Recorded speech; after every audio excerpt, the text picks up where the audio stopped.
oh aku harus tahu nih, aku harus belajar. Dan kebetulan kesempatannya itu ada di LKMMTM, jadi aku ikut LKMMTM.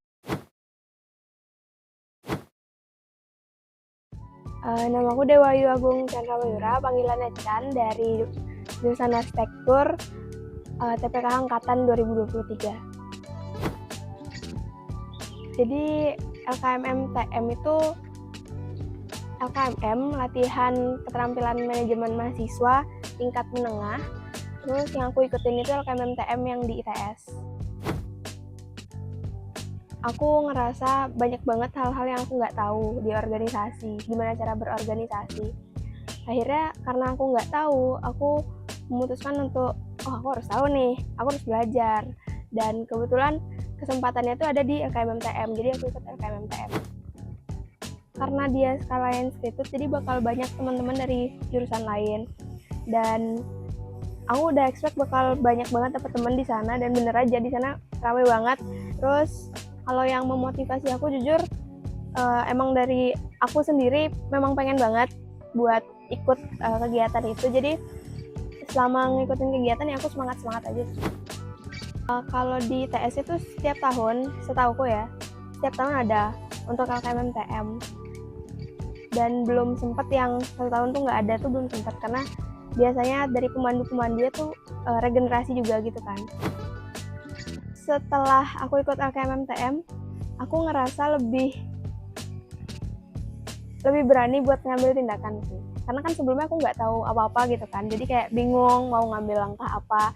Tapi setelah aku ikut LKMMTM, aku ngerasa apa yang mau aku lakuin tuh lebih bisa aku rasain, lebih bisa aku pertimbangin lebih dalam gitu.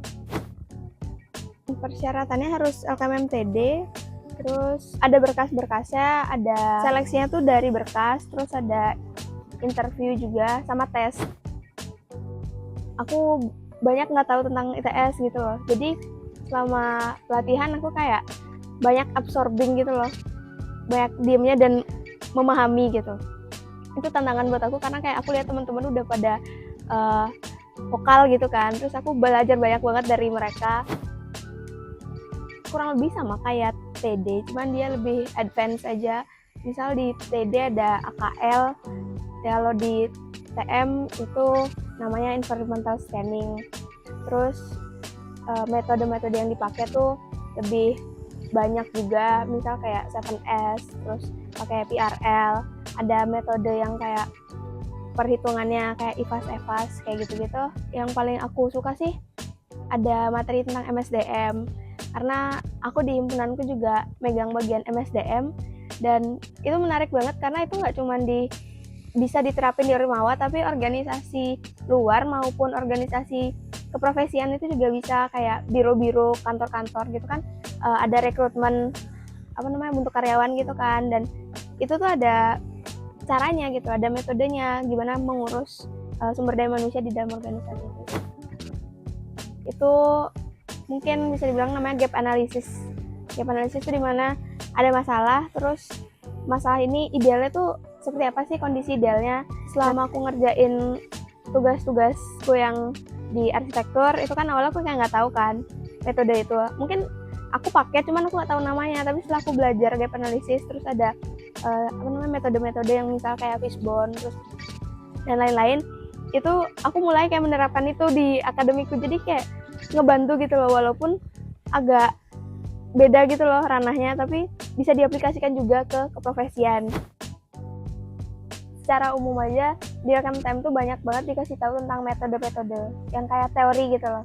Jadi ketika ada case, kita tuh bisa banget buat menyelesaikan case itu dengan cara-cara yang udah dikasih dipelajari di LKMM. Itu yang menurutku benefit dari belajar gitu ya, belajar berorganisasi. Jadi mungkin kita kalau misalnya nggak belajar berorganisasi, kita bisa YOLO, gaya bebas gitu, menjalankan organisasi kayak otodidak, pakai insting gitu kalau ada masalah gitu kan, nah gimana cara nyelesainnya. Tapi setelah aku belajar tuh banyak banget strategi-strategi, teori-teori yang kayak emang udah dari ahli gitu, yang bisa diterapin untuk menyelesaikan masalah ini. Aku selalu ngingetin diriku sendiri kayak kalau capek nih ngapain sih aku di sini gitu, tujuan besarku apa sih, untuk apa sih aku ikut ini. Dan aku selalu ingat, oh aku pengen mencapai itu, dan LKMM ini adalah salah satu langkahku ke sana. Dan ya emang pasti capek gitu, dijalani aja biar istilahnya aku pantas tuh di posisi itu yang aku mau gitu. Misalkan posisi itu maksudnya kayak dimana aku ngerasa aku bisa tahu tentang organisasi yang bisa jadi bekalku ke depannya kayak gitu. Tujuan dari LKMM ini mau melahirkan pemimpin, karena latar belakangnya adalah kita kekurangan pemimpin yang benar gitu mungkin ya, pemimpin yang benar-benar kompeten.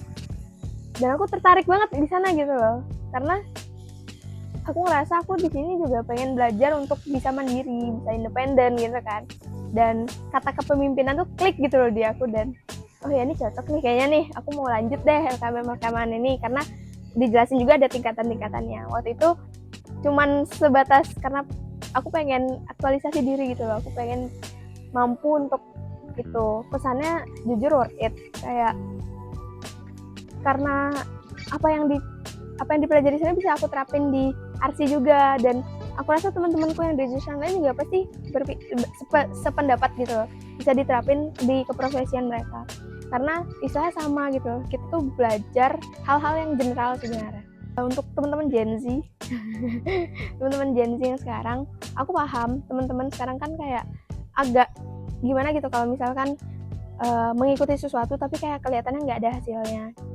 Tapi percaya deh, hal-hal yang kayak proses itu emang nggak kelihatan hasilnya langsung, tapi kalian percaya dulu, punya dulu tujuannya apa, terus di breakdown langkah-langkah kalian, dan jalani itu pelan-pelan dengan penuh kepercayaan dengan ini emang untuk mewujudkan tujuanku gitu.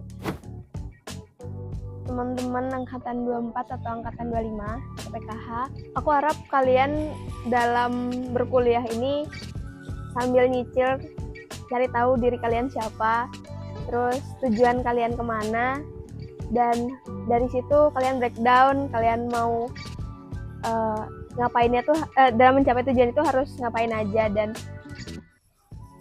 untuk yang mau ikut LKMM TM, semangat, aku yakin kalian bisa. Aku ngerasa banyak orang-orang anak 24, 25 tuh yang sebenarnya juga lebih keren gitu loh, aku ngerasa dari aku. Dan apalagi misalnya kalau ikut LKMM TM, mungkin bakal makin keren gitu, bakal makin tampil gitu loh, anak-anak yang dari Bali, dari agama Hindu. Terus mungkin kelihatannya berat gitu, besar, cuman tetap terlampaui kok. Aku yang kecil gini ya masih baik-baik aja sampai sekarang, masih bersemangat gitu loh untuk ngelakuin panitiaan, organisasi kayak gitu.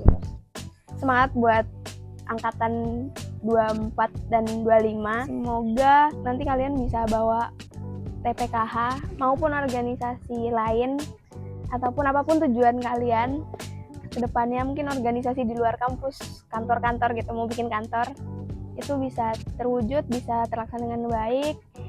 Studi kalian di ITS juga bisa lancar, Bung Karel.